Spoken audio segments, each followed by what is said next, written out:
Performance of 2020 KCPE performance.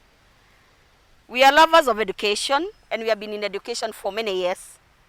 We partner with education, and so in the education fraternity we do not have private children, neither do we have public children.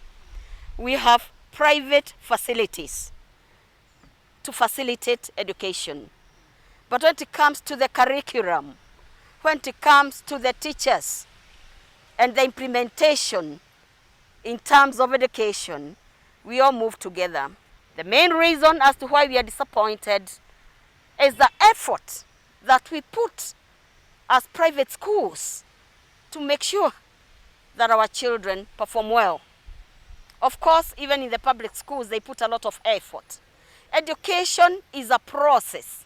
We prepare children for many years.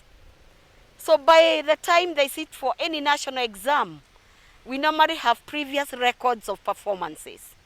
Now, looking at the way the KCPE was this time, there was a lot of contradiction on the way children have been performing all the years and the results that we got this year. But this particular time, it was very different from other years and the previous records that private schools were nowhere to be seen.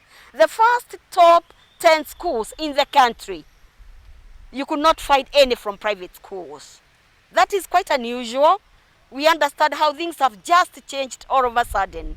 However, we are told of that moderation, that there has been moderation in the marking, and there has been standardization in the marking. Our question is, what criteria was used in this moderation and in this standardization of the marks? Because every sector, we are supposed to be transparent, and especially in education, we've got to be transparent in whatever we do. Education is about integrity. You cannot convince a child from a private school that his or her marks has been moderated for no apparent reason, just because this child is from a private school. What criteria was used? Who was consulted? We want to say, as private schools, we were not involved in what they called standardization, in what they called moderation, and that one affected the performance of the children. We want to put it clearly here that when it comes to selection of schools, may it be national schools, may it be county schools, we normally discuss with the parents, discuss with the children, and finally do the selection of the schools. And that we do before the national exams. Now we see this will really affect the selection of the children, because normally what is considered in the selection of the schools is the total marks that the child scores. What are we going to tell those children, referring to the schools that they had selected?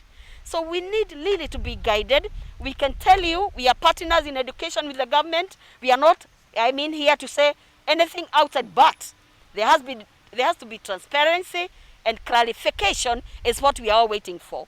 Parents are waiting, and they are going to react on this. Now, we're saying now in the national schools and even county schools, children from private schools are going to be affected, because selection in Kenya is all about what you scored. And selection in Kenya, as far as I'm concerned, is fair to Kenyan children, because we've started by saying we don't have any private kid. Children are all the same. I wish you people you visit our private schools. We are there to render services. It's not a big deal. I do not want to see a Kenya where we are discriminating this child on, depending on where he is coming from, depending on where he's been brought up.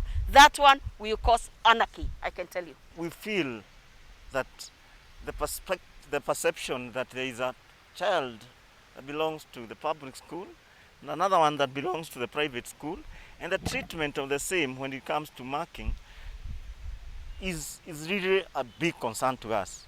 And again, as she has said, when you're talking about what is coming up on the admissions, coming to Form 1 admissions, we really concerned that if there was a criteria that was used on standardization, probably there is a perspective that will come in that will say these children are from private schools and they will not be given an equal opportunity to get the chances that are there in public schools when it comes to Form 1 selection. And again, the marks that were attained may be a big issue in terms of the schools that they will get into. Adhere to the guidelines that we've been given by the Ministry of Education that Form 1 selection is based on merit and children are given equal chances, whether from public or private schools.